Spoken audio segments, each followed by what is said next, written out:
Hi, everybody. This is S.J. Thomason with Christian-Apologist.com. And if you were already here earlier today, I was online and now I'm online again. And this time I'm with Ruby Spacek. And we met on Twitter, but we actually also met on the Modern Day Debate channel under James Kuntz. And he put us together to discuss online sex work. And so that was kind of interesting. Yeah. But we're going to we might even talk about that, but we'll just talk about some fun stuff today. And we'll probably talk about people who are kind of crazy in these crazy times with this pandemic and how people are dealing with it. And I was thinking it'd be interesting to have Ruby on because she's from a different generation than I'm in. So I'm in the Generation X. I don't know what you are, but you look very young.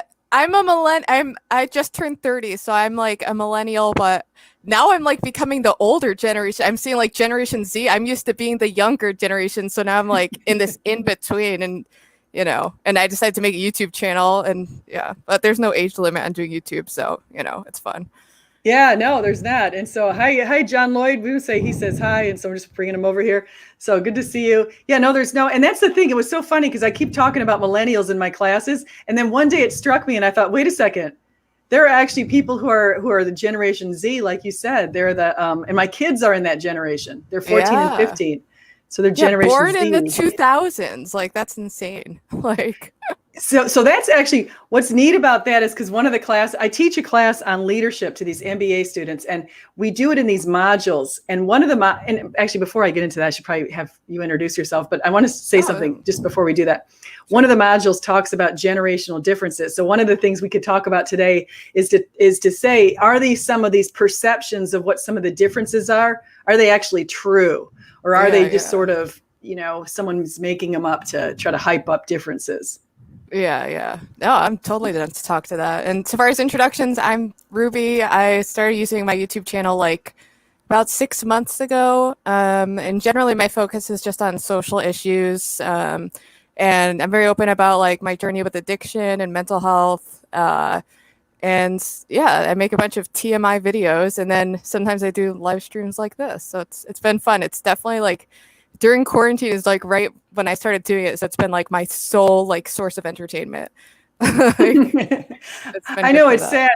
I think YouTube's been getting a big hit, and Zoom and all of these StreamYard. I mean, they've been getting a lot of action because of the quarantine, and they're probably pretty psyched about that. Oh yeah. Them and like Amazon, they're probably just raking in the money right now. Like, I can't even imagine. I can't either. And then there's certain banks right now that are doing well because people are spending money. You say, well, where are people spending money?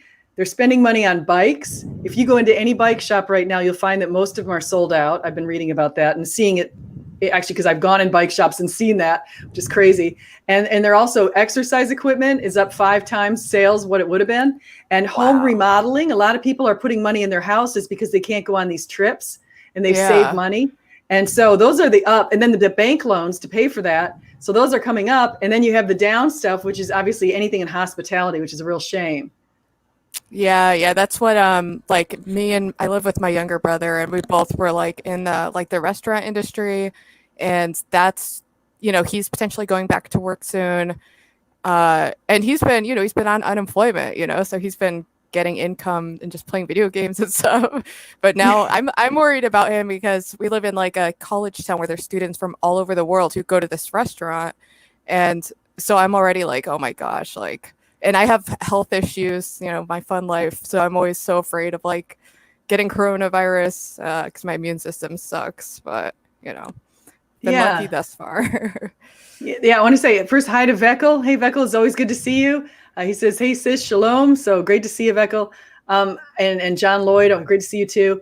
And that's the thing. I did notice something that you posted before we get into the millennial thing and even the hospitality is mentioning what you just said is I noticed you're a health nut. Like you eat very healthy food. And one time you tweeted about something that you were eating that was really healthy, and I read what you were eating and I thought that sounds really good because I like that kind of food.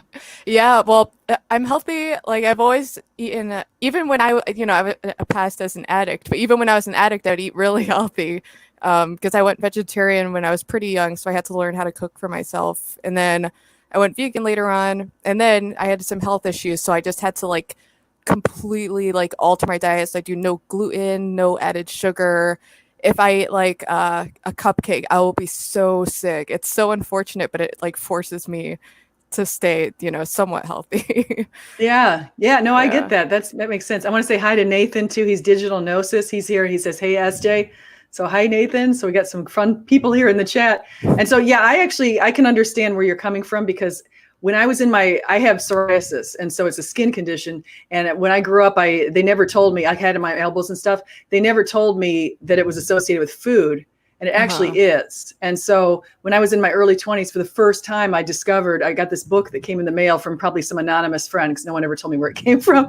But it came in the mail, and it had all of these dietary ideas, like don't eat pork and don't eat sugar, like you're saying. And I didn't. So I gave up. Huge. Yeah. Yeah, it's the best thing I did, because I gave up sugar. I mean, I'll have creamer in my coffee that has sugar in it, but that's pretty much it. Unless once in a blue moon, I'll have like maybe a Hershey's Kiss or something, but it's not that big of a deal. But I gave it up. And in my early 20s, and from what I've learned with sugar is, if cancer can't form unless it sort of gloms onto sugar. So if you lock sugar out of your diet, you got a pretty good deal as far as possibly not getting cancer. Wow. I didn't know that. But I know like sugar, that's a big one. And it's so interesting because just the way like the American diet is they put sugar in everything. Even like you can't get pasta sauce that doesn't have like 12 grams of sugar added to it. And I'm like, and it's, we have so many health issues that are like related to that, the sugar consumption and, fast food and whatnot. They make it really hard to eat healthy. Like they do. A lot more effort. Yeah. When I first did that in my 20s, one thing I did notice is I went around and I looked at things like yogurt, because I used to love, I don't really eat yogurt that much, but I used to love it. And I remember going to the store and trying to find, okay, I want non-sweetened yogurt without corn syrup. And I thought, who would put corn syrup in it? I mean, corn syrup's in everything. It really, I've had the same thing with like, I'll get like, there's like these vegan yogurts, and I can only find like one that doesn't have just like so much added sugar, and it's sold like with the packaging that's like, look, this is healthy, but it's like essentially just like eating candy, it's no wonder people struggle to like get in shape, is there's so many mixed messages on what you should even be eating. So I have to go like above and beyond just to be at like a baseline level of healthiness. Yeah, I believe that. I want to say hi to Rob, Sentinel Apologetics. He sent a super chat. So thank you, Rob. He said, yay, I can send super chat. So always good to see Rob. So we got a nice little crowd in here.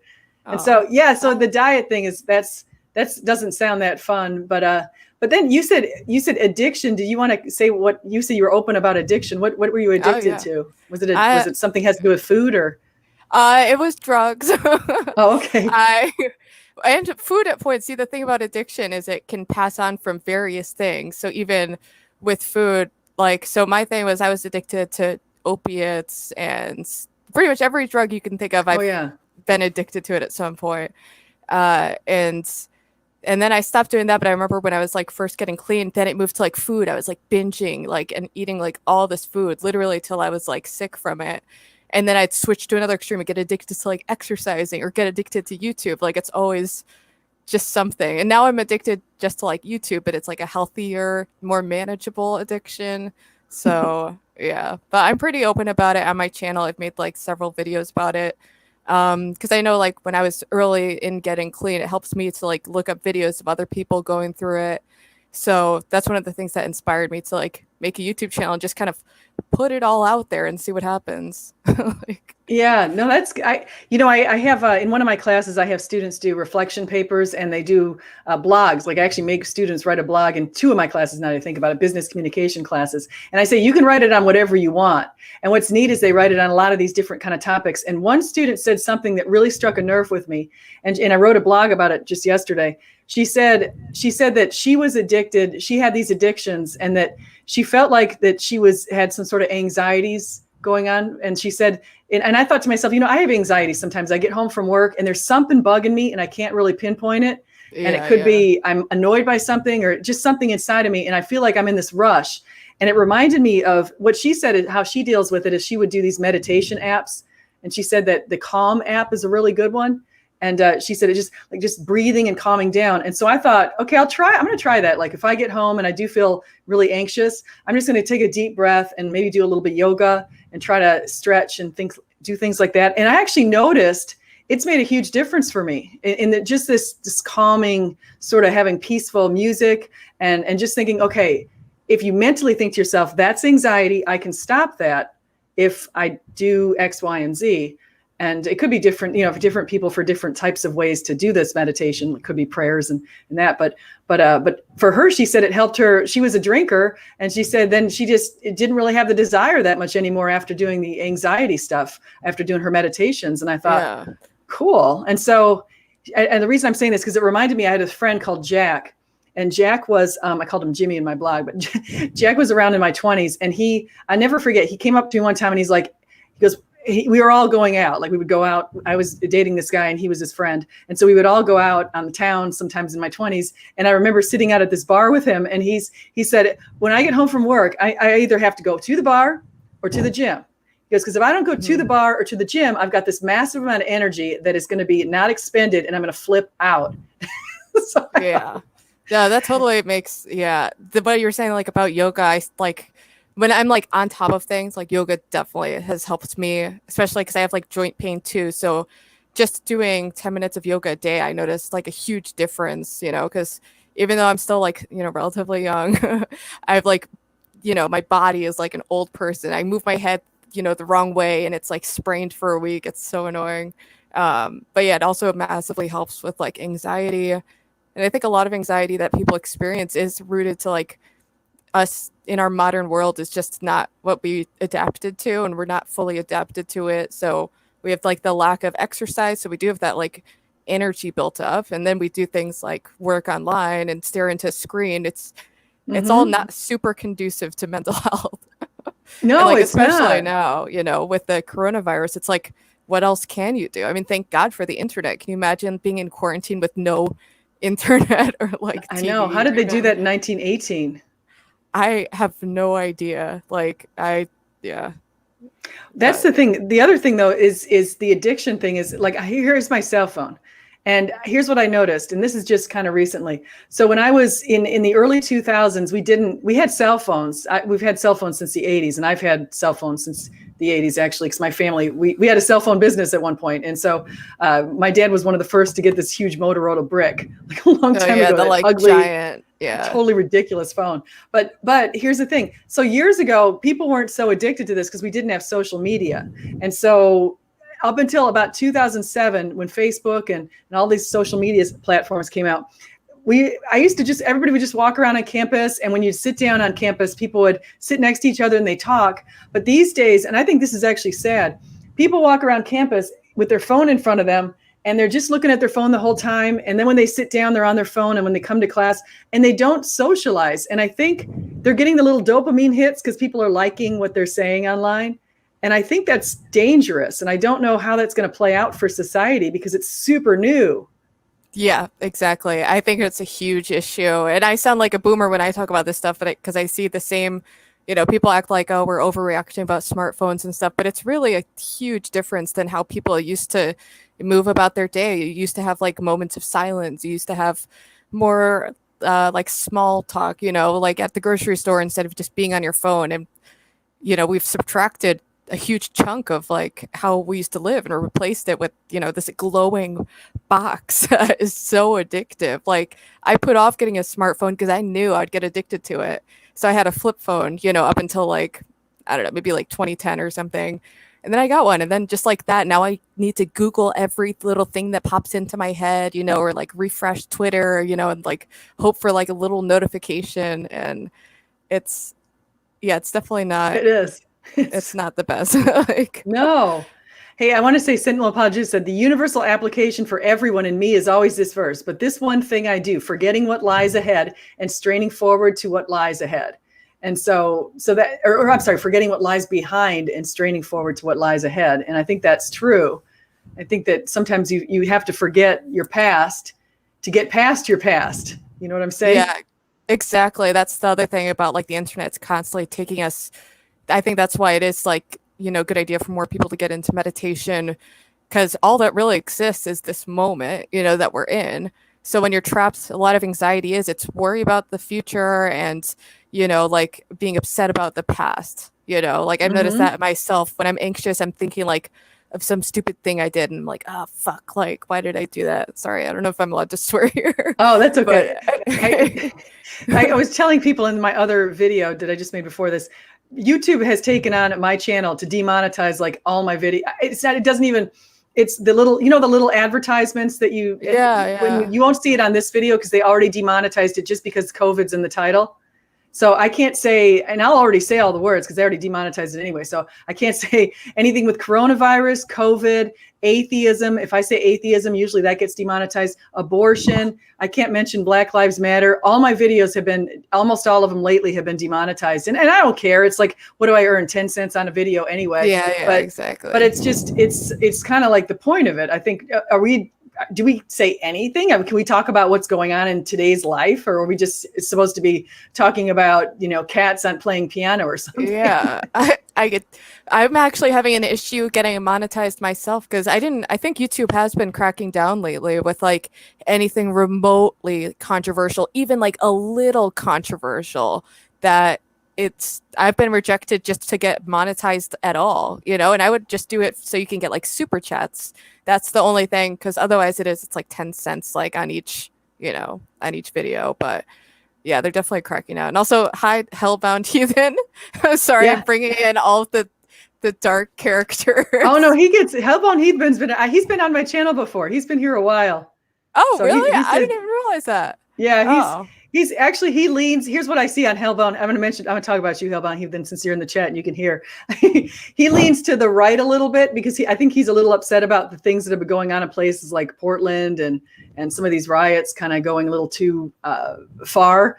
And so I've seen Hellbound Heathen posting some stuff about that. And so I don't think anybody likes these riots going too far. And so it can be like an awkward thing to talk about, because it's like if you say something about the riots, it could be interpreted as you like being dismissive of like the protests, and it's such a like hot topic that part of me is just like, I'm afraid to even, I don't know, engage. Like I fully support like I think police reform, like they actually just passed a bill locally, and it's because of like the momentum of the protests, that's actually gotten real things done. It's like something that's important to my family. And yeah, so good things are happening, but definitely bad things also. It's a really strange time. And I think a lot of it is it's people are free all day to go out and do protests. They're free all night. It's kind of like, it's just a weird chain of events all coming together at the moment. Yeah, it really is. I don't think 2020, I mean, I kind of really want this year to be past us, I have to say. So it's just not good. Yeah, so I'm so over it. Is that a we'll talk about addiction. This is just it's like a nicotine vape thing. I just got a new one today. It's like this berry flavor, and it's just delicious. It's bad though. That's my like final addiction I have, is to vaping.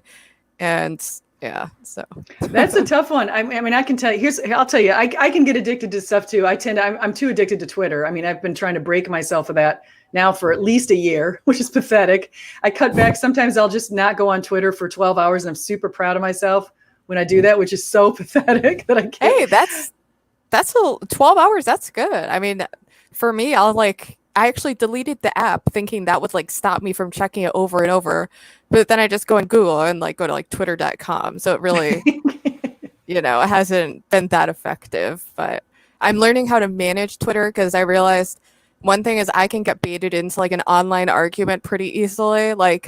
And I follow people from all across like the political spectrum, So like several times a day I'll see something and I'm like, all right, and I start typing out something to like debate it. And then I stop myself now. Like now I like delete it. I'm like, I don't need to get sucked into every little argument. So that's helped me manage my Twitter addiction a little bit. That's exactly what I've done too, is I used to, when I first got on Twitter, I got on 2014, and I would post literally just one tweet a day, and I wasn't into it that much at all. And I didn't really know a purpose for it, but I was on there anyway. And then somehow, and I started posting hashtags with Christianity, and somehow all these atheists found me. And by about 2015 or 2016, I was getting in these day-long conversations. We're going back and forth. And, and I remember like telling somebody, I thought it was so funny. I'm like, yeah, 200 tweets ago, you said this.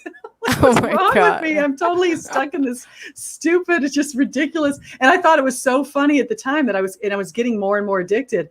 And then now I won't go, like, I try not to go more than 3 or 4 responses tops to somebody if it's going to be a back and forth disagreement, because I don't see it going anywhere. And I realize from my past is that can blow your whole day, like, completely unproductive. Completely. Yeah, that's exactly why I've been like resisting arguing on Twitter, even though it's so tempting. But I realized it's like once you start, it's just like back and forth, like, and it can just consume. It just, before you know it, like 8 hours have flown by, and you're like, what did that accomplish? Like that? Nothing, except for it weighs, you just blew up. I mean, you can see I've got 99,000 tweets on my thing. Some of those have been just big, huge waste of time. Yeah, big, huge waste. So I try not. So Nathan, I put this out here. Talk about the Laura Robinson controversy. That was one I did not want to continue. So there was a Twitter thing that came yesterday. Did you happen to see that? No. Wait, what's the Laura Robinson controversy? I don't think I saw that. Let me bring up her tweet so we can get this all on the table for what she said. Well, I could share the screen and bring it up, but maybe I won't because, well, I guess I could do that. Let me bring up the. I'll show. Well, actually, I'll just tell you guys. I don't know if I need to bring up the screen.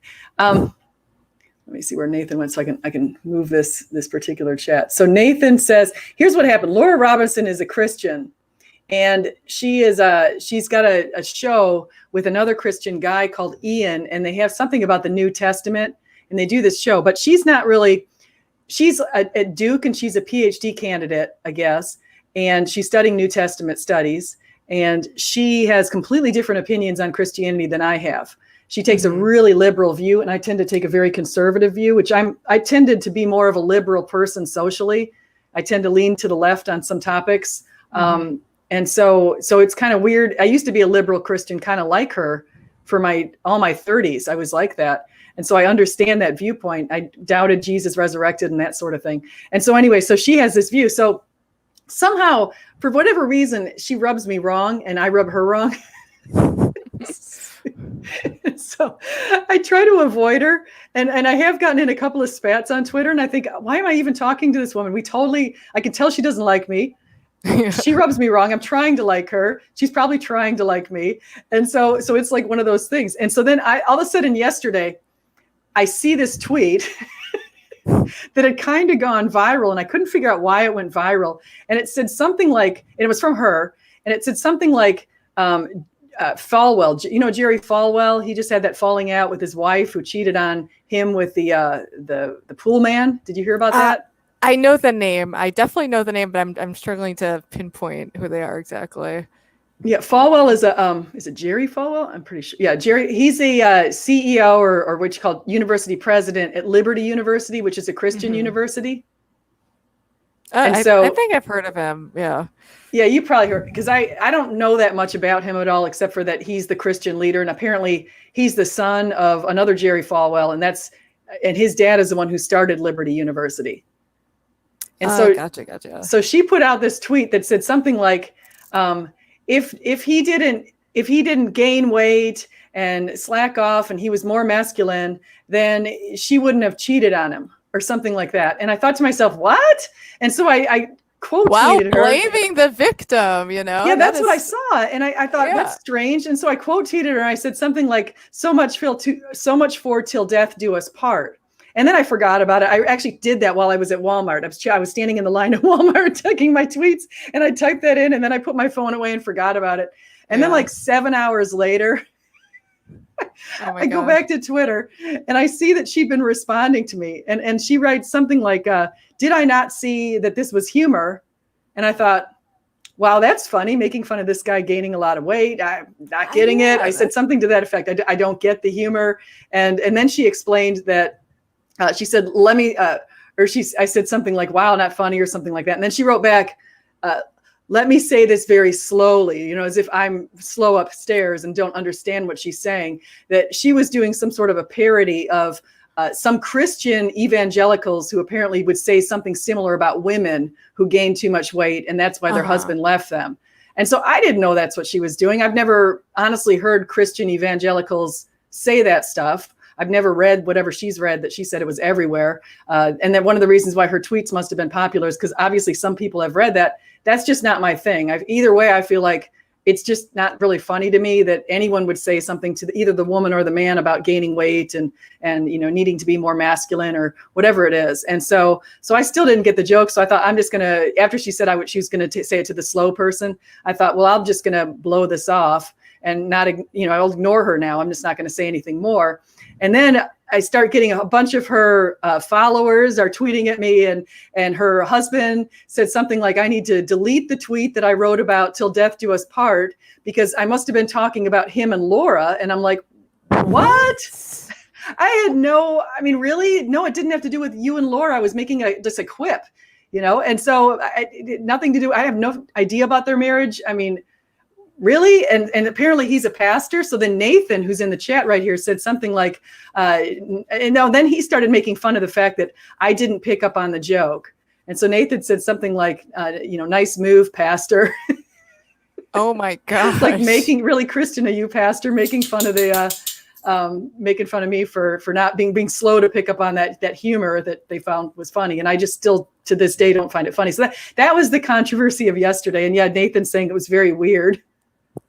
See, the humor with that is it's like I can understand what they're saying of like, oh, it's like a joke to kind of make fun of like how sometimes people talk about women that way.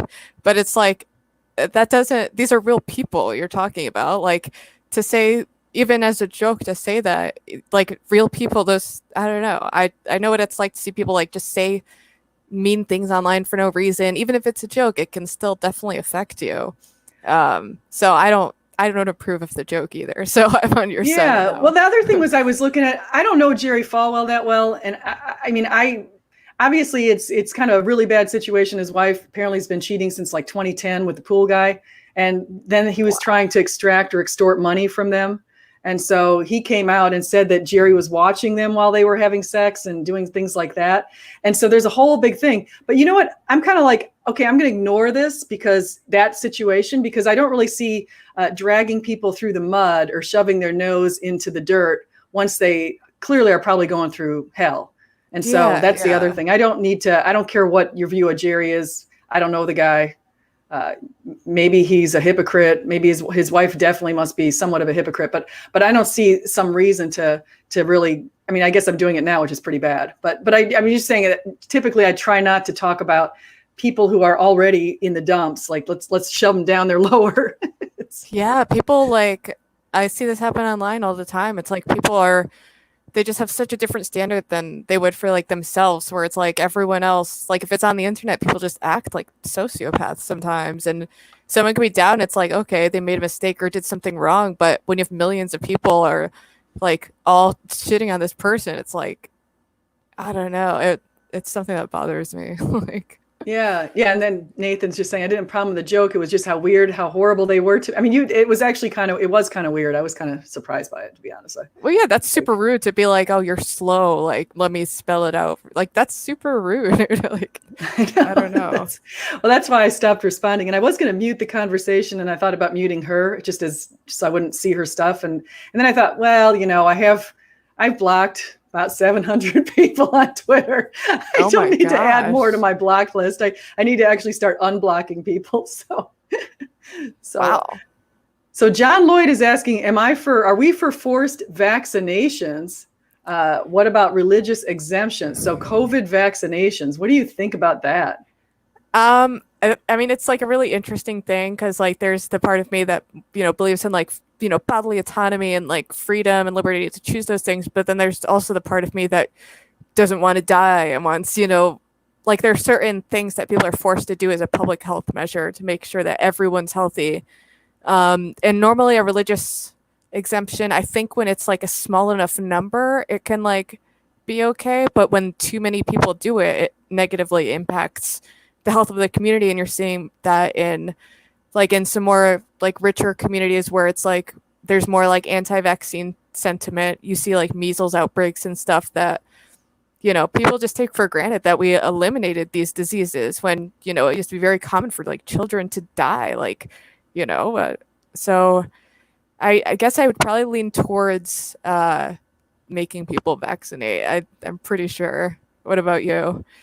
I tend to lean towards vaccinations. I don't really see a reason not to get them. I got all the vaccinations when I was little, and I have my kids got all the vaccinations. And they even, what they get to have now, which I'm really happy for them, is I think when they were 12, 11 or 12, I forget, but they even got the HPV vaccination, and there's the chickenpox vaccination. So all this stuff, I never had HPV, thankfully, but I did have chickenpox when I was little. And so all this stuff now, they don't have to worry about getting that, which is really great.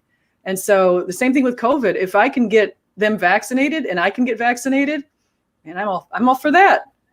Yeah, it seems like the science is pretty clear that like vaccines are safe, but the internet has made it so that a lot of conspiracy theories can easily like pick up traction. And unfortunately, that's happened with vaccines, and it's pretty scary. It makes me like nervous about the general future of this country, just because it seems like people are getting like more and more detached from reality, and that's definitely concerning.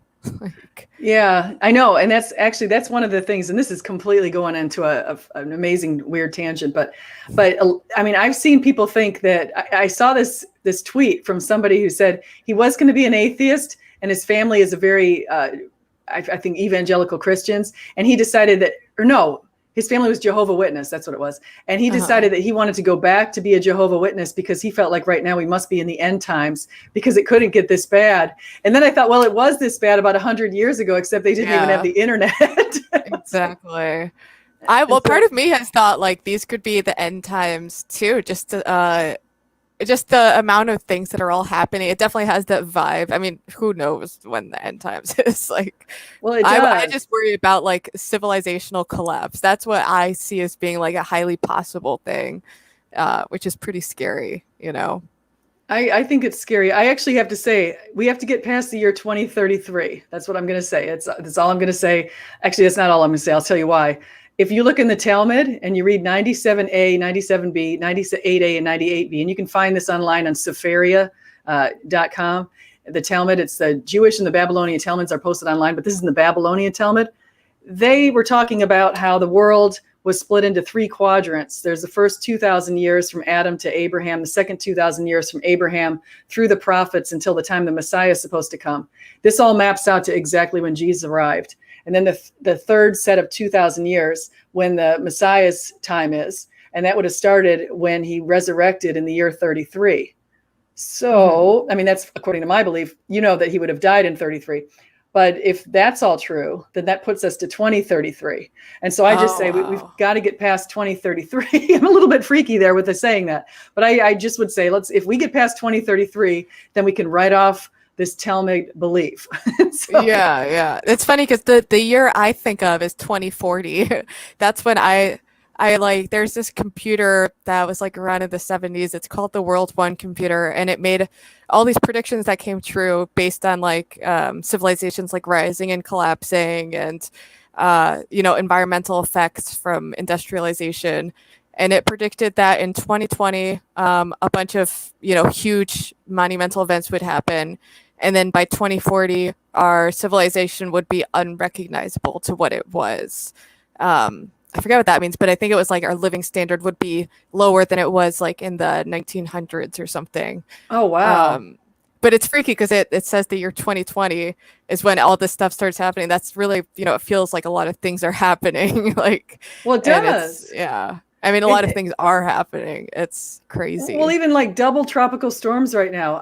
I've been in Florida since 1985. I don't remember ever having a double tropical storm hitting the exact same time, which we just got with one's called Laura and I forgot Marco. Laura and Marco just both hit coming through the Gulf at the same time. I honestly don't remember that. I don't think that ever has happened in recorded history from what I know. Usually it's like one after the other, but they don't both just. And then you have all of these earthquakes and fires and I mean we could go on and it's and of course sea level rise. Yeah, that all freaks me out. I also live like by the ocean, and someday I'd like to like buy a house, to have a little stability. But part of me is like, do I even want to live by the sea? Because it's only a matter of time. It seems like I have little faith that the world's going to pull together and, like change our ways and be more like environmentally friendly. At this point, I don't know if I see it happening. So it's just kind of like, how are we going to adapt to the new future, which is, who knows, what that's going to be like. I've been feeling very like apocalyptic lately. Like maybe I watch the news too much, but that's like the vibe I get. Yeah, no, I agree with, and I was thinking, it's funny you say that, because I actually was thinking, we've been waiting. We live inland right now, inland in Florida, east of Tampa. So we're inside, and we're a little bit higher. The ground elevation's a bit higher where we are. And so I've seen a map of Florida where if this water, the sea level were to rise, it would cover all of South Florida, all the way up to just about where we are. And so where we are, actually, I saw the map, we're above ground, but we would actually be oceanfront property in my neighborhood if it rises the way that, just not that much, just if it rises a certain distance. And the interesting thing is, my husband and I keep waiting till my kids get out of high school, which is going to be in just 3 years. No, 4 years. In 4 years, then we're going to our plan is we were going to head over by the water, and we've been talking about either what's it called, Apollo Beach, which is right on the water south of Tampa, or just north of Tampa near Clearwater. And both of them are really close to the water, but very low level. And we were thinking about real estate as an investment, because if you're on the water these days, you make a lot of money. However, if it's going to rise like that, you want to be where we are. So I have to really work this all out. Yeah, exactly. Yeah, I'm literally calculating like the same thing. It's just like everything's so uncertain. That there's going to be massive changes. I feel like it kind of sucks to be like my generation, and even like yours or like Generation Z. We're all in this like really transitional period where we're getting like all the negative effects of like, thousands of years of human civilization all happening at once. It's a strange time. Oh, it's really strange. It's really strange. And so, so that's the crazy thing. So I was going to go back to the reason I even brought up addictions, and you brought up that you were telling me that you have that tobacco. Tobacco is, I think it's the most difficult thing to give up. And I'll say this because I smoked cigarettes when I was in college, and I smoked like a half pack a day. And then if I went out drinking with my friends, I smoked a pack a day. And so I had to give it up. And I remember I did it on New Year's Eve. This is going to age myself, but I really don't care. 1991 on New Year's Eve, I cold turkeyed cigarettes and never smoked them again. And so good for you. It's really hard, because I tried for 3 years to cold turkey it, and I couldn't do it. It's like, it's not just physical, it's also psychological, because you have the action. That's why I like vaping. Vaping isn't great for you. The research has come out, shows, I think, that it's like better than cigarettes, but it's still not like great for you, So for me, it's kind of like a compromise. But I started smoking when I was like 12, is when I first picked up a cigarette. So for me, it's so hard to quit, because it's so, my brain like developed, with smoking. So for me, it was just like a transition just to go to vaping. And now I know I'm going to have to give it up someday, but I'm still just like, I've given up so many bad things. Like I just have my one little bad thing now. But yeah, it's super, super duper addictive. Oh, it is. Well, it's funny because my dad always told me, he said, everybody needs a vice. If you don't have a vice, you're not living. And I don't know if that's not a religious viewpoint. That's my dad's viewpoint. And he likes the casino. So that my dad's vice is going and hanging out. He can't even do it now because he's so old. He's old. He's 78 and he won't do it because of COVID. He hasn't been in a casino since March. But he used to go every single week, and he was making money where he had to file on his tax returns how much money he was making, because he's really good at Texas Hold'em. So he was making all this money, and it was very addicting for him. His dopamine's going all off. So I told him when he was at home, I said, Dad, why don't you go online and figure out some sort of gambling you can do online? He's like, oh, the experience isn't the same. Yeah. I'm like, I've bought like scratch offs. I'm always afraid of like getting into gambling.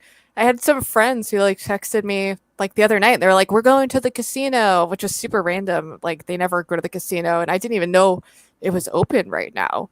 Like I'm already having friends who are like starting to go out and do stuff, and it freaks me out. I can't tell if I'm being like paranoid or if they're being like too risky, but yeah, gambling can definitely. I had a friend who he was an opiate addict, and then he got clean, but then he got addicted to like betting on horses. It was the most random thing ever, but it really, like, he just blew through his money because it's the same kind of like dopamine rush. Like, you know, that's the main mechanism of addiction. That's why you can get addicted to so many different things. It's Yeah, it is. It is. And it's funny because I'm just saying hi to these people right here. Just that's the thing. It's the fun for me with gambling. For some reason, I'm kind of a cheap person to myself, like spending on myself. I'll spend on my kids all day long and food, all the stuff for them and making sure they're okay, and my husband. And but the thing is when I go gambling, when I went with my dad, he convinced me to go with him one time to play Texas Hold'em. And I brought $120 and I left with $0. And I didn't like it at all. That's so mad. That's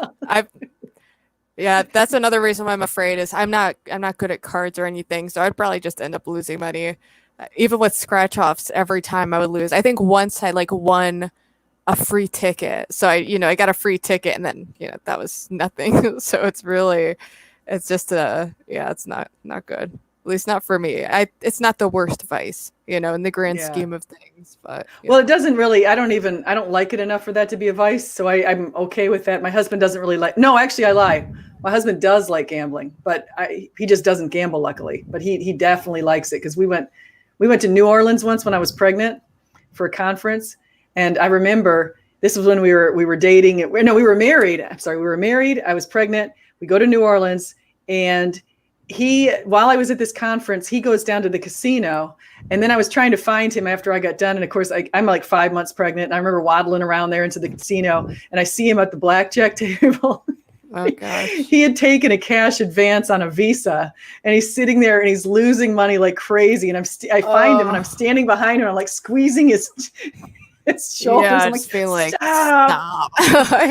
It's hard once you're in debt a certain amount, you're like invested, so it can like just draw you down further. Yeah, it's not good. Yeah, it's not. But he made up for it. One time we went on a cruise and he actually somehow came back and was ahead, which sometimes I guess that does happen, but it's my experience hasn't been. I won the jackpot one time on a nickel slot on a cruise, and that's my best claim to fame. And so that meant $50. Hey, that's pretty for a nickel slot thing, or yeah, nickel slot. That's like a 1,000 times payback of what you put in.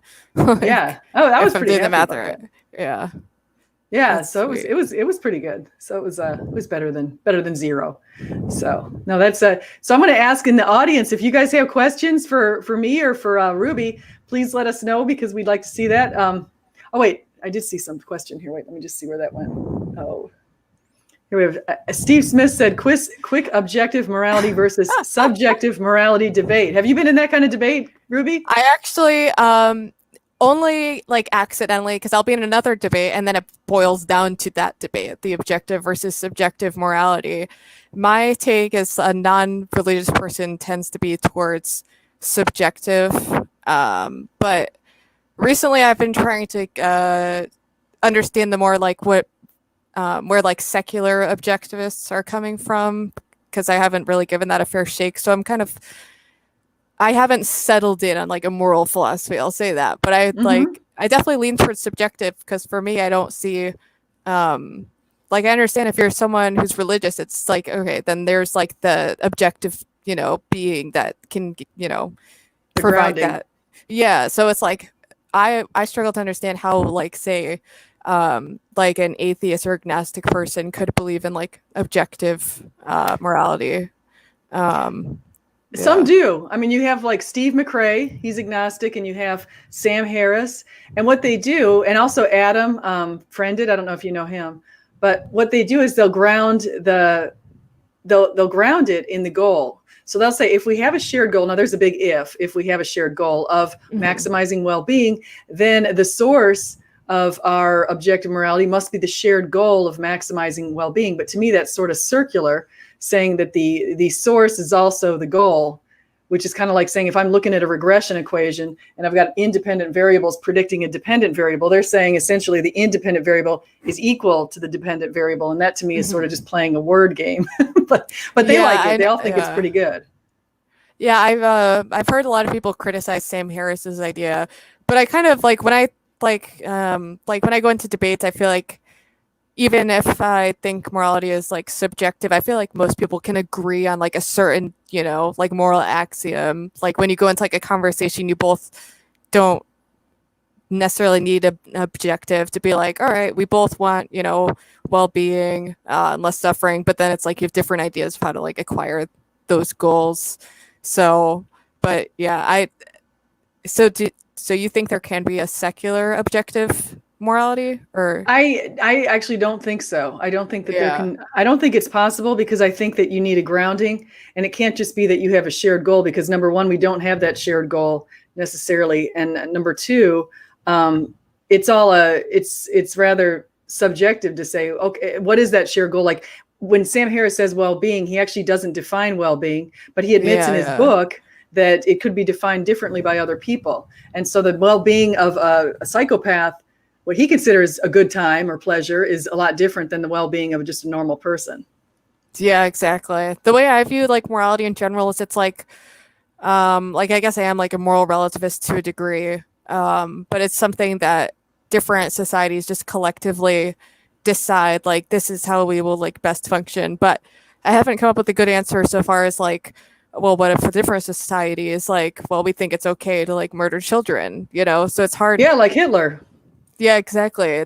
That's something I haven't like gotten like a fully formed grasp on like how to respond to that, because it's an awkward thing to just be like, well, it's relative, when you have like this kind of like visceral, like, no, like there's got to be some way to say that's totally wrong.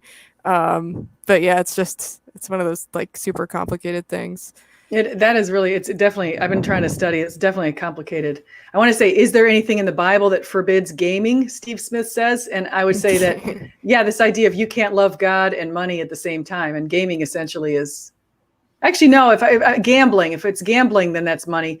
But if it's gaming, gaming could just be using your time in ways that maybe aren't the best use of your time.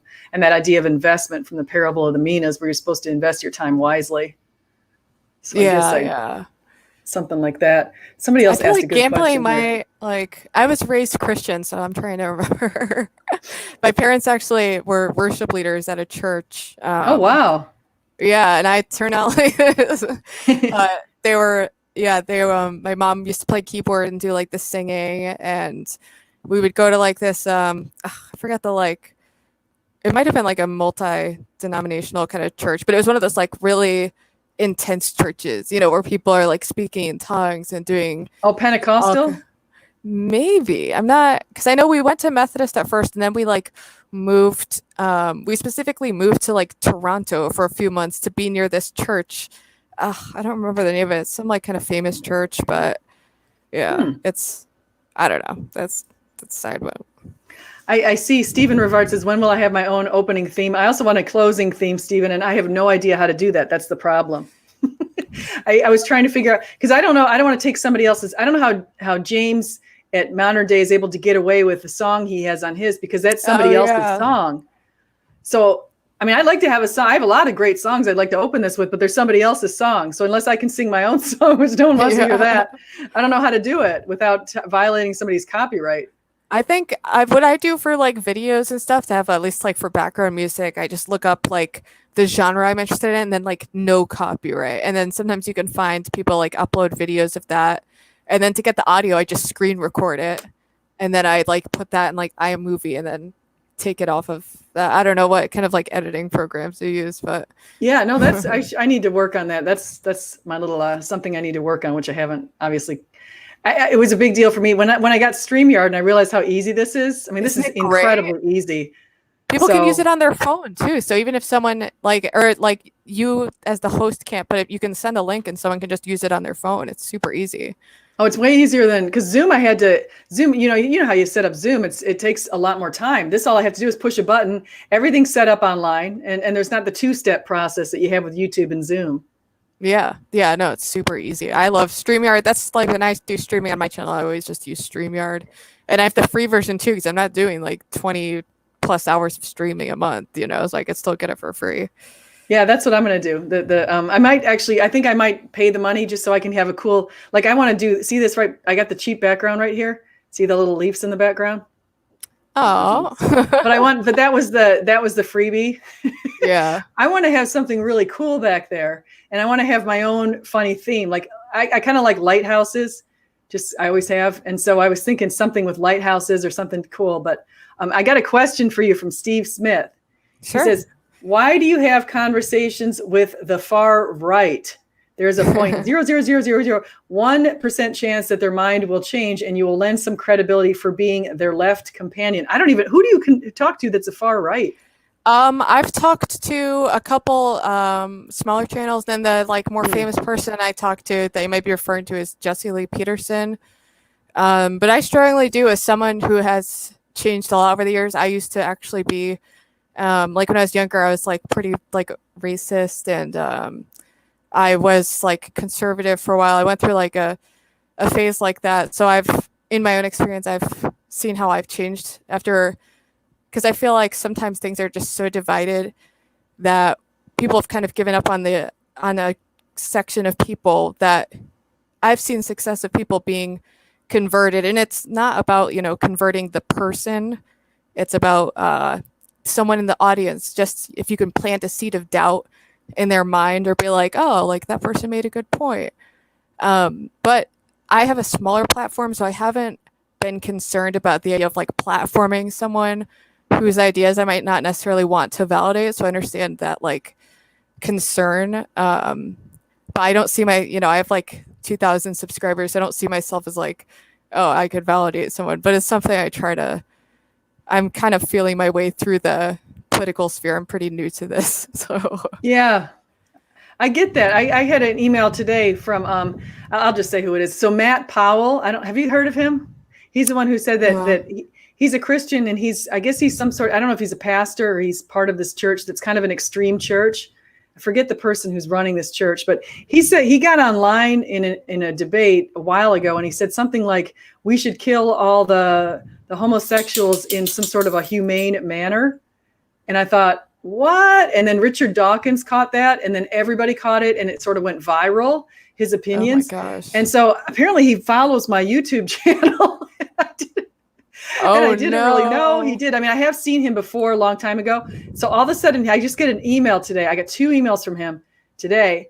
And he said, because I said I got online and I didn't like that he said that. And so I made a video with an agnostic, Steve McRae, about how I didn't think it was a good idea what Matt said. And I'm thinking to myself, Matt, just kind of like what you said, he's got this massively extreme view that he needs to rein that in and really change. And so I've got him, my dog is for some reason freaking out back here. I've got him rebuking me. He actually has a subtitle of the email, rebuke. Oh gosh. Yeah. I mean, and he said that, let me just say, I'm just going to read this rant because you put it here. It says, sure. You just continually join hands with the world to attack preachers like me. And so I just thought I would let you know that I think you're a fake and a fraud. And if you're willing to side with perverts, then you yourself are a pervert and guilty by association. What? Oh my gosh. So what do you do when you get that? I invited him on my channel. Yeah. He hasn't written back, but I said, why don't you come on my channel? Why not? That's such a there's a lot of extreme people online. But yeah, I think I've definitely seen people change. And so far as like there's some YouTubers I like Destiny, ContraPoints, even like Vosh, and they do a really good job at like de-radicalizing people on the far right. So I think part of my inspiration is seeing like the kind of stuff they've done, and because I feel like a lot of people who get sucked into these radical views are people like me who struggled with like mental health issues. So I'm hoping maybe I can relate to them on like a more personable level, and kind of maybe pull them back to reality a bit. But that's what I would like to do. Whether or not I'm being effective is totally up for debate. No, that's true. Yeah. I have 2 questions. One is, I would go on Modern Day Debate again. And that's what questions, if you would go on that too. So. Oh yeah. I had a great time on there. I really like having, I like doing like cordial debates with people, I think. So I like what he's doing on that channel. It's definitely, though I guess they're not all cordial, but I like the debates there. So I'd be happy to go on there again. No, I did too. I've been on there a bunch of times actually, and so I try to screen the person I'm debating with. Though I want to make sure that it's not going to end up being a dumpster fire, and because I have it in a couple of dumpster fires, and I don't really like those. They're not very fun. Yeah, I have too. That's why I am like learning to try to sift through who I talk to more. I also learned that I did talk to some really far right people once, and I think I was like a little overly optimistic about how the conversation would go.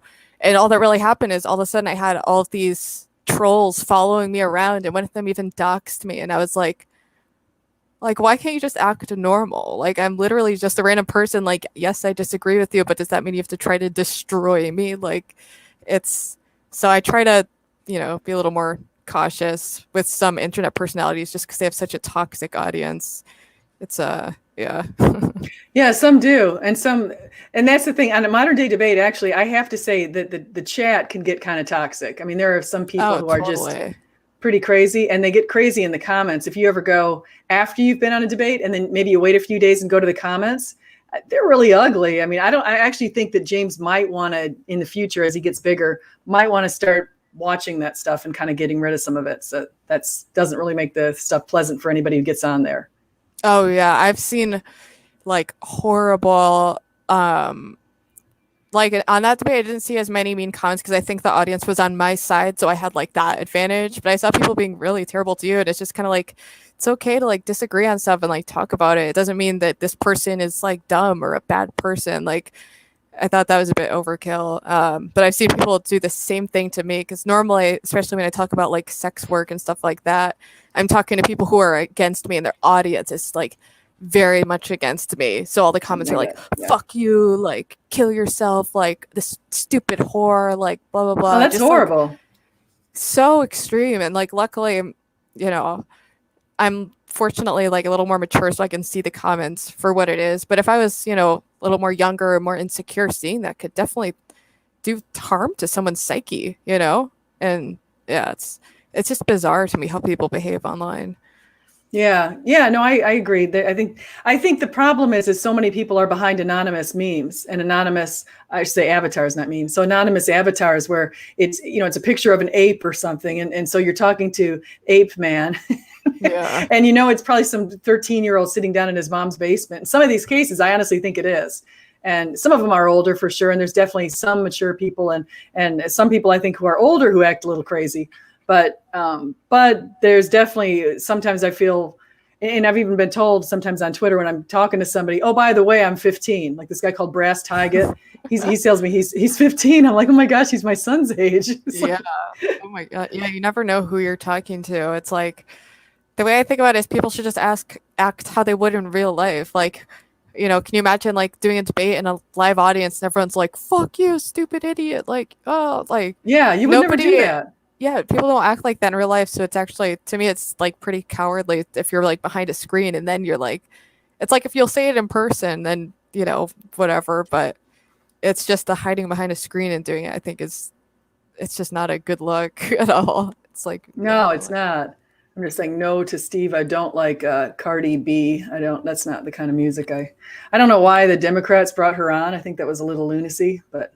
I couldn't bring myself to watch the DNC. It's too like cringy. All of the just political theater is so uncomfortable to watch. It's just such obvious like pandering, and I don't know. I couldn't bring myself to watch it, but I heard Cardi B was there, and I actually, I like her song. I like a lot of her songs, but her as a person, I'm not as fond of because she like, I think she admitted to like drugging men and like robbing them or something, and everyone just kind of brushed it off. Like, wow. Yeah, like, yeah. To me, that's like a pretty big deal to do that. Like, if a man said that they were like drugging women, like, I don't know. That made me definitely question her. But I admit, I like the songs; they're catchy. No, that's interesting. Yeah, no, I don't even actually really know her songs. I did look up what the acronym stands for, though, and I'm not really a fan of that. Yeah. So no thanks. But I don't, and I agree with you as far as the Democrat. See, I can't stand politics. I honestly hate politics, and I hate it so much because everybody in my family likes it so much, and they're on the opposite sides. So my dad and my mom are huge Democrats. I was raised a Republican. They were big Republicans growing up. They loved Reagan. And then suddenly in my 20s, everybody started gravitating, including me, towards the Democrats. Mm-hmm. And so I was a Democrat all these years. And then what happened is I married a Republican, but when we got married, we never really talked about politics because it was not that important to either of us at that time. And so he's a Republican. His whole family's a Republican. And suddenly now, as soon as the last couple of rounds, he's, even with Obama, he didn't vote for Obama. My husband just wants to be Republican. And so now he's a big fan of Trump. And so you can only imagine, you've got my mom who actually went out there and what was it called? She was in the phone center for Bernie Sanders, trying to drum up money for him. And then you've got over on the other side, the whole side of my family is Republican, my husband's side. So Thanksgiving is all they want to do. Oh my gosh. All my dad wants to, and my dad is very funny because he kind of baits people. He's like, starts to say, well, what did you think about blah, blah, blah? And I'm like, no, we're not going down that path. Like, stop. And he did it last time we saw him too, just a couple weeks ago. Yeah, I have a similar thing. A lot of my family is conservative. We've got some Trump supporters, and I'm pretty far left now, but I used to be even much more. I was very, very militant. I moved from political extremes to being full blown anarchist. Just wanted a full revolution, and I had a lot of those ideals. Now I'm more pragmatic. I like Bernie Sanders. But yeah, with my family, I used to argue a lot. And now I kind of learned, at least with family, I enjoy political debate and discussing politics. It's something that's always been very interesting to me. But I'm just so discouraged with our current political system that it's hard for me to even care because it's so corrupt. And even with the DNC, I wanted Bernie to be the candidate because he's a politician who at least seems genuine. That's what my mom likes him because he seems genuine. But see, the reason I don't like Bernie Sanders is because I don't like the kind of socialism that he has on the platter or on the platform, I should say. And he's a little his New Green Deal with Alexandria Ocasio-Cortez would cost us $93 trillion over the next 10 years. And it would put us to a level where the production and the government's proportion of the production in our country would be over 30%, which essentially is higher than what Venezuela has. So we could really get into the poorhouse. If you want to talk about 2040 in the poorhouse, if we get into the kind of socialism that Bernie has been proposing, which he won't because he's older, he's not going to run again, I'm sure. I know. This was our last chance, I feel like. So I'm oh, dang but it. If you, the thing is here's my major issue with social. I love the idea of, I would love it if we could somehow have universal health care, because I feel like it's a travesty that our country doesn't have that since we're so wealthy and all of this other stuff.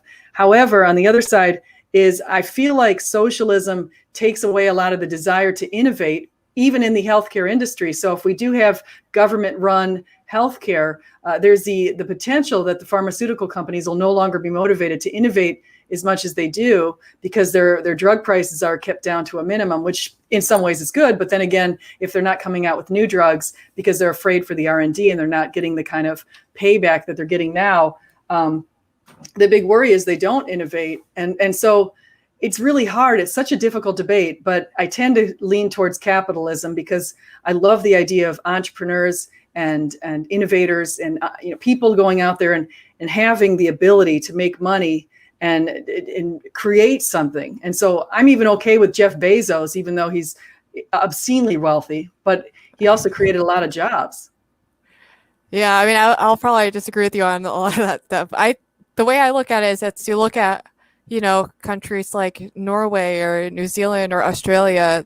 Part of me is why can't we just do what they're doing, because it's, with having either universal or single payer healthcare or not necessarily pure socialism, but a mixed economy that appeals to me because it is extremely complicated. I don't see America being full-time socialist country anytime soon, but I could see us going in the route of other developed European countries.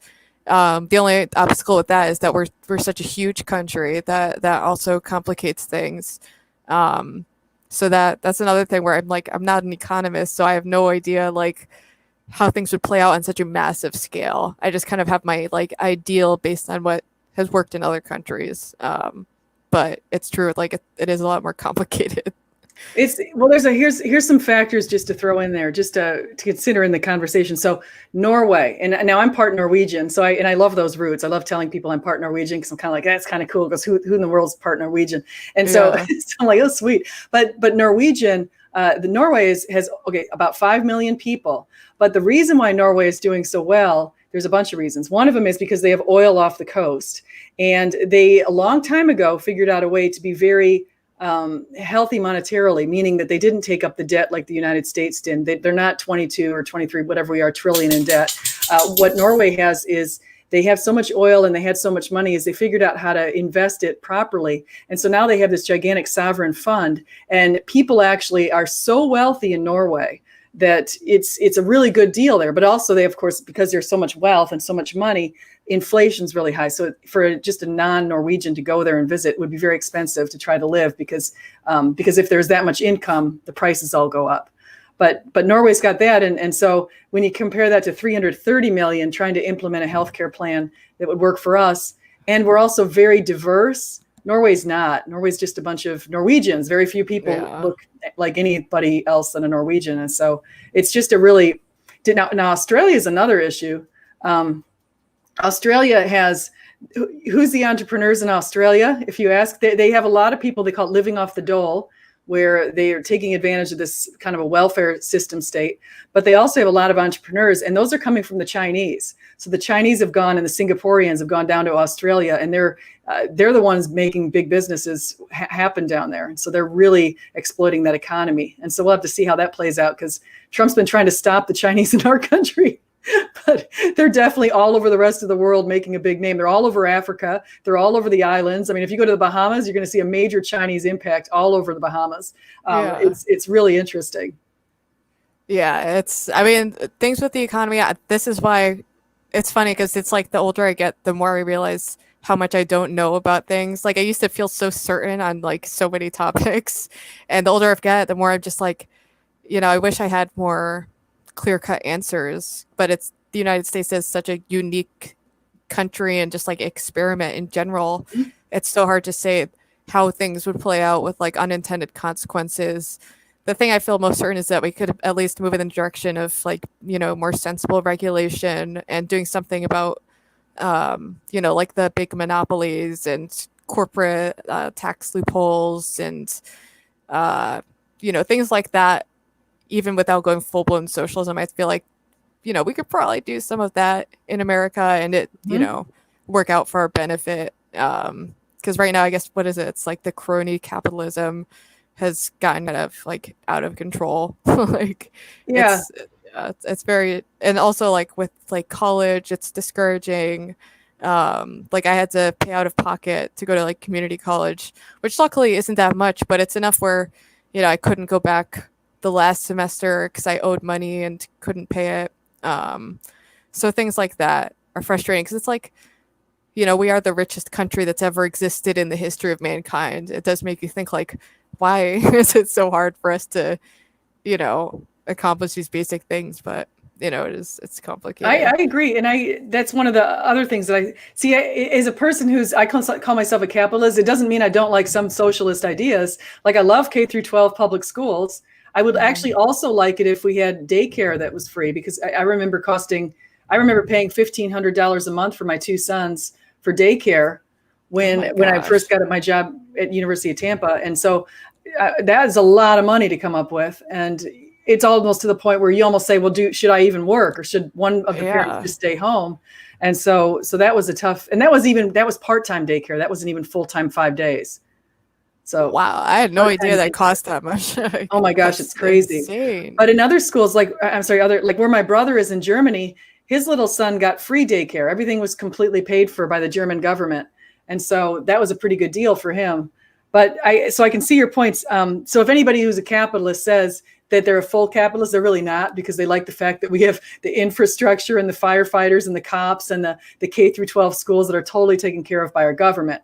They just don't want to see, and some don't want it to get into the healthcare. I actually would like to see a better deal with our healthcare, but in some of the other areas, I don't want the government getting involved in some other areas is I guess what I'm saying. Yeah, our healthcare, like the system now, it's like as someone who's had like chronic health issues, it's been such a disappointment. Everything's so expensive. Even now, I just was put on a new medication, and luckily, I'm just poor enough to qualify for Medicaid. Which Oh, is this is wow. also like not. It doesn't incentivize me to move out of it because if I start earning too much, then I could lose my insurance or have to pay a lot more out of pocket for my prescriptions that without insurance would be thousands of dollars a month, So it makes me feel kind of like trapped. And I'm like, there must be a better way of like doing like health insurance and stuff like that. You Um, are. I remember when I was around your age and I was your childbearing age. So essentially the healthcare insurance is really expensive for you and way more expensive for you as a female than for males your same age. And when I was young, when I was your age, I think it was $500 a month just for me for my health insurance. And I was in school when I went back to school to get my degree, my final degree. I remember it was so expensive. Everything I was earning, there was a lot of the money I was earning was going to that. And it was, so I understand you're right in that cusp where it's like, why even bother working when you're right now at a pretty good deal with Medicaid? See, that's why I see a situation like that. And I see a situation like my mom's, I'm not my mom, my friend's mom passed away because she had breast cancer and they didn't have insurance and she was about 62 and she kept putting it off to go to the doctors, but she knew she had like this black was starting to get around her breasts and she wasn't doing anything about it. She kept putting it off and putting it off. And by the time she finally got there, it had metastasized and it was all over her. And that was it. And so that situation that's what tells me that something's wrong here and we have to do something. I don't know what it is and how we're going to do it, but we do have to do something about that. Yeah, absolutely. Like that's horrible when stuff like that happens. And even with myself, like I will put off going to the doctor. It's the last thing I want to do because, like especially the doctors in my area, they're all overburdened. So, chances are you'll go and they'll just kind of like dismiss. Like if you're not dying, they probably won't like do much for you. But yeah, I actually had a job once. I worked for like this kind of like AmeriCorps type of thing. And when we were negotiating my pay, they were like, so you can either pay for insurance or we will pay you $300 less a month so that you qualify for Medicaid. So I actually had to take a pay cut of $300 a month because in the long run, it would be saving me so that I could qualify Wow. for Medicaid. Like how that to me was just so That system's insane. messed. Yeah. Yeah. See what I would like to see if I had to do universal health care, I would like to see, my dad would like to see, here's my dad he would like to see Medicare because he loves Medicare. He's 78. He would like to see that extended to everybody. He thinks that's the most beautiful system ever. And so that's his ideal. But right now, as it stands, if you guys are outside the United States, you get that when you're 65. You get Medicare. And so that's his ideal to extend it to all.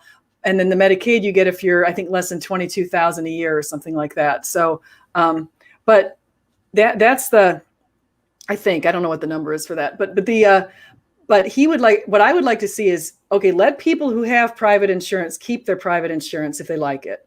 And there's a lot of people like me like that. And then have the people who want to get government Medicare or Medicaid or whatever it is, open the option to them inexpensively, like Obamacare. Actually, Obamacare was supposed to be a pretty good deal, but they wrote so much into it that a lot of Republicans are anti-Obamacare, but Obamacare helped a lot of my family and friends, not my immediate family, but like my cousins and some other people. And so, but if there's a system like that, so you either have private or you have Medicare or Medicaid, and you can opt into whatever you want. And that would take care of one of the reasons why our healthcare costs are so high is because number one, young people like you don't necessarily have health insurance and who are healthy. People in their 20s, they don't necessarily buy it because it's very unaffordable. And number two, we pay for all of the emergency rooms for anyone who shows up anyway. So why not just bring everybody under the net and say, okay, you all have insurance and all of those healthy people, that's going to spread out over everybody else. Yeah, this is, it has to go back to like the government corruption and all of the health insurance lobbyists who make sure that we're kind of stuck in this predicament so long as they're like squeezing out maximum profit, which is disturbing in all like industries when that happens. But I think especially in healthcare, just because it's like human lives at stake. So it's pretty, I don't know. It's it's just a big mind fuck issue. That's No, very it's bad. disturbing. Yeah, it is. It's very disturbing. So when did you leave? I'm curious, 'cause I don't remember if we talked about this in the other modern day debate. When did you leave the church? And because you said you were raised and your mom was playing the piano and like, so what convinced you? How did you just all of a sudden walk away, or did you just all of a sudden walk away, or was it sort of gradual? I think it was gradual. Like when I was very young, my parents were both in the church band. My dad played guitar in the band. My mom played keyboard, and they worked at like this one church. So I was in church like every day with them. Like I was always at church, just hanging out at church. I went to like vacation Bible school. I was in like we were very much that was like our world, you know.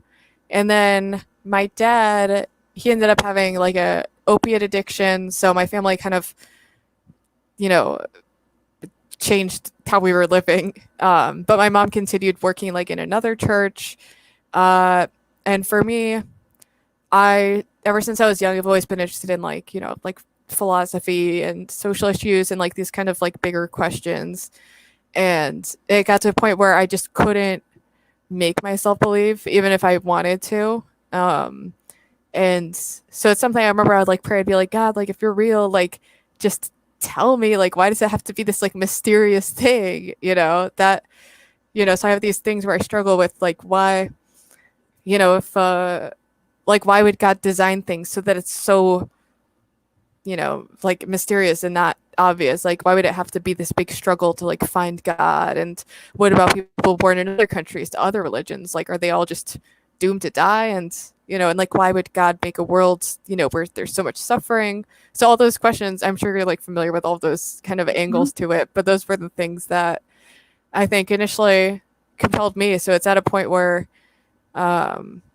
yeah, I haven't been religious like like not in my adult life. I mean, there have been times where I was curious and like I was like, you know, let me like read about other religions just to make sure, you know, because I still have that fear of like, oh, what if it's true and I'm gonna go to hell? Like that definitely can freak me out. But yeah.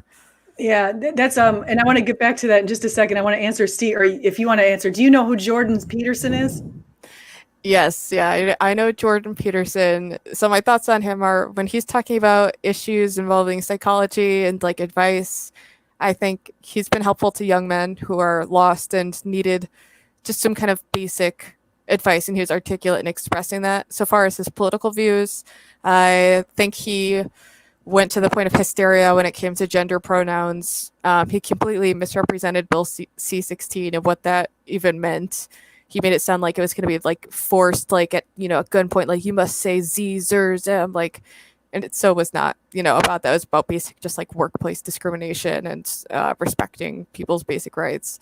That, and also he's had some pretty wacky ideas about women being like, women shouldn't wear makeup to the workplace because it like entices men, and like, and it's kind of like a double standard because it's like, all right, should men not be allowed to wear shoulder pads to the workplace? Like technically everything you do to alter your appearance is to make you look more attractive. That doesn't mean that you go into work intending to like tempt people. So that's my general thoughts. And also, so far as his current state, I feel for him and his family. He's going through like a benzo addiction thing and his wife's sick.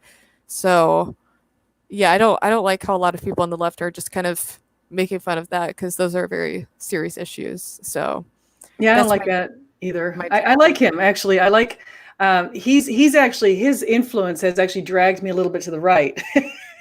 Some things, and there's a whole bunch of things I could go into on that. But I understand your thoughts on a lot of that stuff. I like him. I like the fact that I need to pull my dog's thing off because she's got this habit where she wants to get my attention, so she starts shaking, and you can see her in the background. Can you? I know. Yeah, I could see her over there. Hi, cutie. Aww. So she does her thing to get my attention. She's like, "Get me out of here."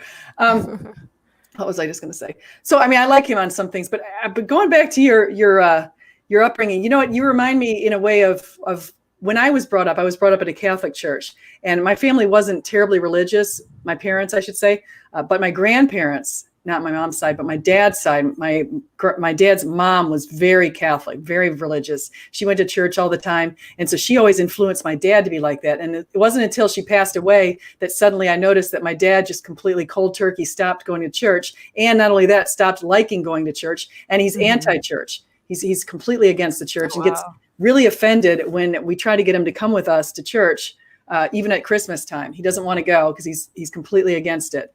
And he's against it because he doesn't like what he saw the priests do in the church. And so I understand it. So we left in my 20s, the Catholic Church, everybody but my sister. And I sort of was floundering around for well over 10 years, almost 20 years, floundering around wondering which is the real faith, kind of like you. And I was like, well, geez, if Christianity is true, how come only 2 billion people out of 7 billion people on the planet follow it? Holy cow, what about the other people? Is it fair they're born in India or Tibet or somewhere like that? And so I started studying those other faiths from India and Tibet and places like that. And I started looking in pantheism and I started thinking, oh, they were superior than our faith because they're vegans. I was a big fan. I'm like, oh my gosh, a lot of the Indian people aren't eating meat. They must have something over us. And they have a lot of energy. And they had this whole interesting recycling idea with the universe where it's all recycling. It's constantly in this state of motion and the gods are within the universe in this pantheistic way. So I studied that and I thought that was superior. And then in my early 40s, I started having experiences with Jesus Christ, and he made himself very known to me. And that's why I thought I'd first get back on Twitter. And I tried to get other people to believe my story, my spiritual experiences, and nobody would, especially, I mean, people would if they're Christian, but the atheists are like, get out of here. It's your story, it's stupid. And we don't want to listen to that. And so then I thought, okay, I'll go into apologetics and I will provide evidence for them. And so I went and got all of these books and I've got tons of them now. And I started studying all of the different arguments and started studying the evidence for Jesus' resurrection. And I think I can make a really powerful case. But not everybody wants to hear the case, and people are still questioning why is it that the other part of the world. Honestly, I believe that there's a lot of doors to get to Jesus, but I do believe that you have to go through Jesus to get to heaven. And so I think that there could be, even in a Hindu person towards the end of life, maybe Jesus opens that person's eyes or gives the opportunity at some point in life to say, do you want to accept love, which is essentially what he's offering. And so that's where I am. So you're only 30. So if your path takes a similar one to mine, right about the time you hit about 42. All right, I'll take a note, because I mean, there's a lot of unexplained things in the universe. Like, I feel pretty strongly atheist just based on the scientific evidence and whatnot. Because I look at it more from a evolutionary perspective of I see religion as something that does have a lot of social utility. It has its pros and cons to it, but I see it as something that is an evolved trait for social cohesion and finding meaning and purpose. So I can see the utility of religions, and part of me is if I can make the choice to be religious, maybe I even would, because it's when you're an atheist, you are left with a lot of you have to deal head on with some of the more existential questions in life that are not fun. But for me, that's what seems the most compelling. But I'm open-minded, so. Yeah, no, I think that's good. As long as you stay open-minded. I mean, I stayed open-minded too. I just honestly wanted to know the truth. And I thought Christianity was kind of the default, and I thought it was kind of boring, to be honest. That's how I used to think about it. I was like, oh, it's just the boring. That was what I was raised in. It's silly. And let's go look at all these other religions because they must be. It was like looking at candy across the way. It's like the candy over there looks more interesting than this boring chocolate I've been having all this time. so I checked that out, and so I got a couple people asking this question. In hindsight, who do you think won that OnlyFans debate on modern day debates? Now, OnlyFans, is that our debate? Yeah, OnlyFans is kind of the big online sex work website. So people kind of use that interchangeably when talking about it. Well, this is a question we're both probably going to be biased to. I mean, personally, I still stand by my viewpoint. I feel pretty strongly, but I can understand your perspectives and criticisms, because as the industry exists, there are a lot of issues in it. So I can understand where people are coming from when they're critical of it. But I see it from a different perspective. Yeah. Well, my main, and we already went over those arguments, and I made my little sheet with all my arguments before, but I really honestly think that I'd like to see people maximize all of the gifts that they have. And I don't feel that the gifts are maximized in your body unless you're, say, a pro athlete or something like that. I feel like even with pro athletes, I feel like there's more to you. And I think a lot of it comes out of your soul and your mind. And I think that there are gifts in your soul and your mind that even, in whatever position you're in, that if you're able to seize on that and understand that what you're passionate about probably is really where you're meant to be, then you'll be placed really well. And so, for example, I'm very passionate about teaching. I can't even believe how much I love teaching, and I love doing research. And so as a college professor, I'm really honestly in the best position I could possibly be in for my specific passions. And I didn't discover that until 9/11 hit. I had my epiphany. Yeah. So Yeah. if you think about what you really like, what do you enjoy doing in your spare time? I mean, obviously there's that stuff. Like, I don't know what you do, like, as far as all that kind of stuff, but other than OnlyFans or any of that, and I don't know I have no idea. I think you might be an advocate, but I don't know where you stand on that. But I used to have an OnlyFans account, and my experience with it is something I used to pay for college and medical bills, because ultimately I think there's a smart way that you can go about these things, and it wouldn't be smart for me to be like, this is my lifelong career goal. But in our economy the way it is, it was smart and empowered me to go to school and pay for to see different doctors and even like go to therapy.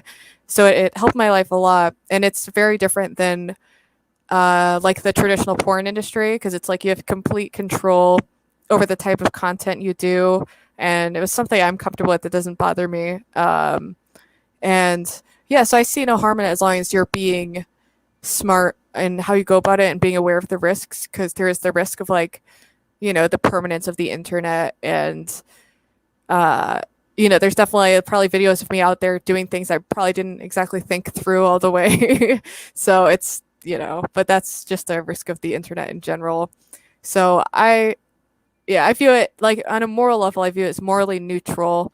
And I look at it also from like a harm reduction angle. That's why I say, like, to destigmatize how we view it, because when you look at it as being immoral, that kind of contributes to people dehumanizing sex workers, who often are, you know, victims of violence, or they get lost in the mix of the industry because there isn't as much grounding for them to like advocate for their own rights. And yeah, so I support kind of like the modern revolution of sex work specifically, because it's a lot safer and more empowering than it was like in the past, for sure.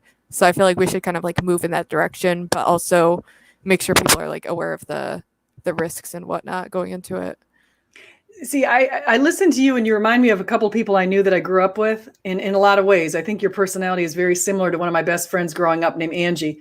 And one of the reasons I'm mentioning that is because she ended up getting a master's in social work.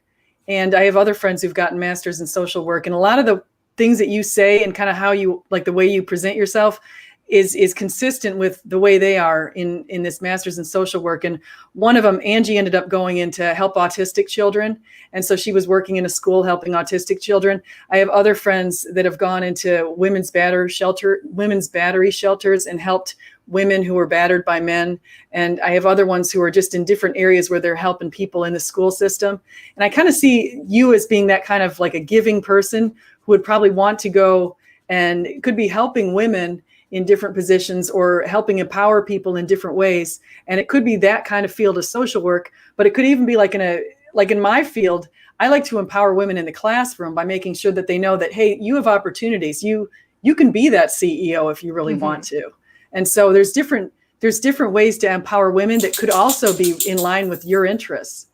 Oh yeah, absolutely. I mean, this is something I've thought about like in school, because I've had like a couple majors I've kind of bounced between, and the determining factor for me at this point is, since I started school so late and going to community college, I have to factor in, like, you know, if I was going purely by interest, I'd go in, you know, for like sociology or philosophy or something like that. But then I'm trying to be pragmatic about, like, you know, what are my career options? How long would I have to go to school? So right now I was doing computer science as like a practical like thing, but ultimately I could see myself doing some type of social work or doing like addiction counseling or something, something that pertains to my personal experience, because I think that's how a lot of people find fulfillment is through taking like their own struggles, then trying to help someone out who's been through like a similar thing. So yeah. Yeah, no, computer science is a great field. I mean, as far as being pragmatic, that's really where it's. There's a lot of money in that. Right now, one of the fields that's the hottest field in our area is cybersecurity. And so we've got cybersecurity undergrad and graduate, and that's as hot as it gets. I mean, these students are getting out and easily getting into $80,000 to $100,000 jobs a year, and that's a 4-year degree, and you're getting it. They're picking out those students like snapping them up. And so if you can handle that, and you could, I'm sure, because if you're in computer science, it's kind of very similar. So, and I'm saying you can handle, because that's also kind of talking to the audience. If that's something you can handle, cybersecurity, and you're interested in that kind of stuff, I'm telling you that is where the money is right now. That today's job that's it. And that's not going to go away, because that's going to keep getting more and more important for people to protect their businesses. Yeah, definitely. Yeah, that's why when I was thinking about it, I was thinking like, I have to be realistic. What if I only get an associate's degree? What would be the most practical thing that I could do for a living? And even if it's not my main career path, it's something I could freelance or like fall back on. So I only recently switched to computer science, and I'm getting used to it, because a lot of my interests, I'm not necessarily a big tech person, so it's not necessarily the first thing I would pick, but I do think it's probably the smartest thing to pick. That, or going into like addiction counseling, because that's another thing where it seems like there's an increasing demand for people in that kind of industry. It's like those two seem pretty solid, so I'm kind of like flip-flopping between the two at the moment. I'll throw something out there with addiction counseling. One of the things I do at my school is I oversee this coaching program where we pair up these community leaders and professional coaches with the International Coaching Federation with our students. And they have this time together, and then they reflect on it, and the students really get a ton out of it. But I'm mentioning that because a lot of corporations right now are hiring people to come in there and be full-time coaches to the people who work there. And a lot of times those coaches they're unbelievable how well they do.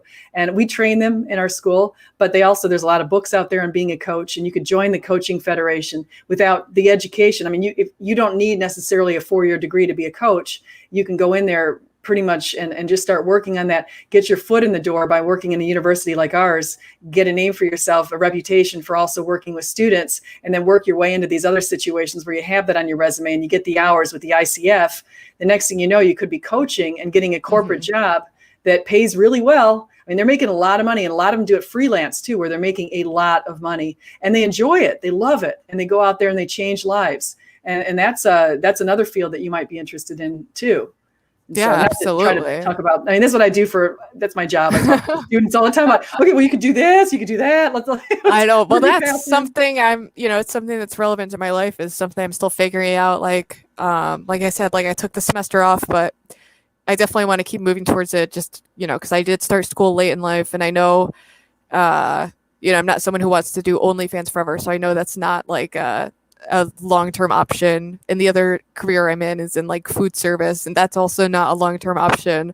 So I'm definitely trying to focus more and be like future oriented. So yeah, but definitely it appeals to me to do something where I can freelance, just in general, because my health kind of like fluctuates. So it's good to be able to like work from home, or at least have that like a schedule that's somewhat like malleable. Yeah. No, you might. I mean, that's definitely something you might consider, just as a freelance job. And so that's something I'm just thinking about I'm just thinking about, what was I going to say? Something was in the back of my mind as you were talking.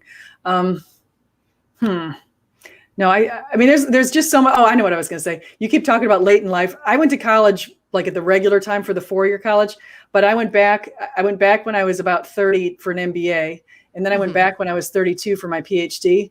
And I remember when I went back at 32, my friends were making fun of me, especially this one guy friend. And he's like, why are you going back? Why would you do that? You're already in, because I already had a pretty good job. I was doing real estate and all this other stuff. He's like, why are you doing that? That's crazy. Who goes back to school this late? And I thought to myself, me, I'm just doing it. I'm going to do it. I'm going to finish, and then you can just go on your way. And I graduated. I didn't graduate till I was 40. And it wasn't how did that happen that I didn't graduate till I was 40? Wait, I went back at 30. Oh, it wasn't quite 32 when I went back. It must have been about 34.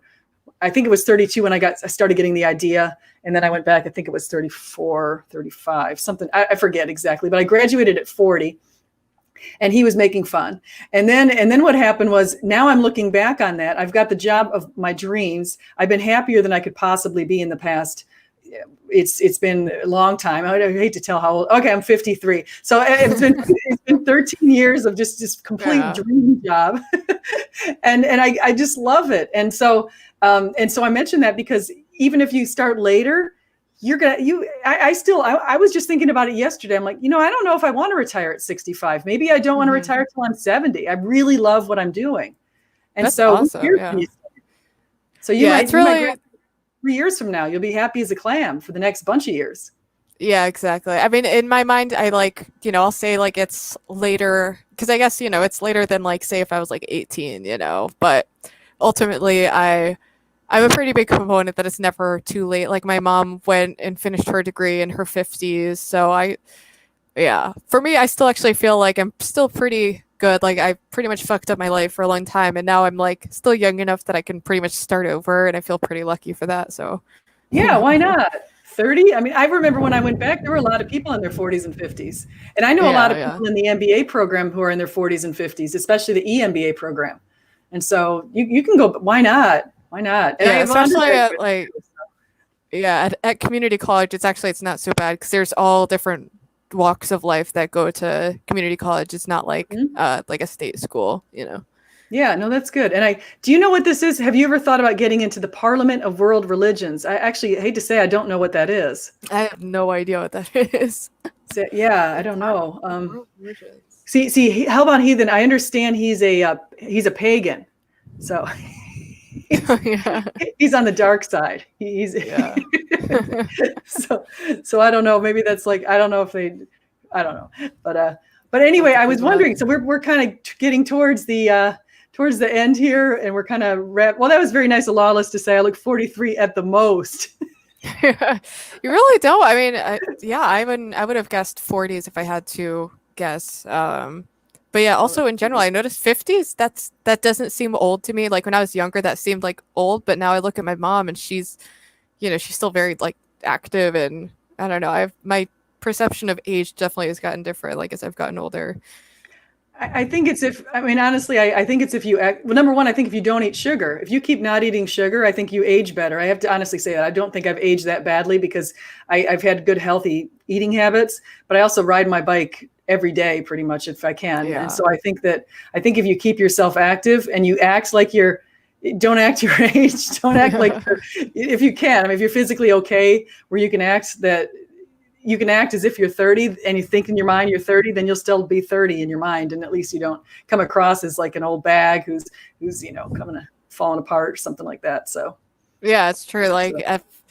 It's something I try to, like I said, my health has forced me to take care of myself, but it's true. I think that if you take care of your body, and exercise and eat right, you can pretty much have be youthful up until the end, it's just, I don't know. Or well, not the end, but pretty, well into even your 60s, you can still be, I think so. Young. Yeah. And I'm sorry, I want to apologize to Hellbound Heathen. He says I have an insulting opinion of his beliefs. I'm sorry. Oh my God. He got on my channel before and I don't really remember. Geez, Hellbound, I'm sorry. He doesn't like this. I'm sorry, Hellbound. I thought he said he was a pagan. I could be wrong. And maybe I'm not saying it. Maybe there's a better word than saying pagan. I'm sorry, Hellbound, if I've misrepresented you in some way. So. Okay. Well, listen, I'm going to go ahead. We should probably go ahead and end. We've talked for a really long time and it's been super fun. And I'm really glad that you came on my channel. And if people want to know how to find you, what would you tell them? You could just look, I have a YouTube channel. It's just my name, Ruby Spacek, like Sissy Spacek, the actress, that kind of name. But yeah, that, and I'm on Twitter. It's all under the same name. So yeah, if you want to watch my videos, they're there. And thanks for inviting me on. It was a nice way to spend the afternoon. I have nothing else going on in my life. So I know. That's the sad thing. I'm procrastinating on what I do have a couple things I could do, like clean. I know, me too. If you saw the rest of my room, it would it's frightening. I have so much cleaning to do. Yeah, no, it's all good. So, okay, well, everybody, thank you so much for coming in here. Please like and subscribe, and do come again, and say goodbye to Ruby, and we will talk again. Okay, all right, bye bye. Let me go ahead and end the broadcast. Thank you, Ruby. Yeah, no, thanks for having me on. All right, I'll see you later. All right, see ya.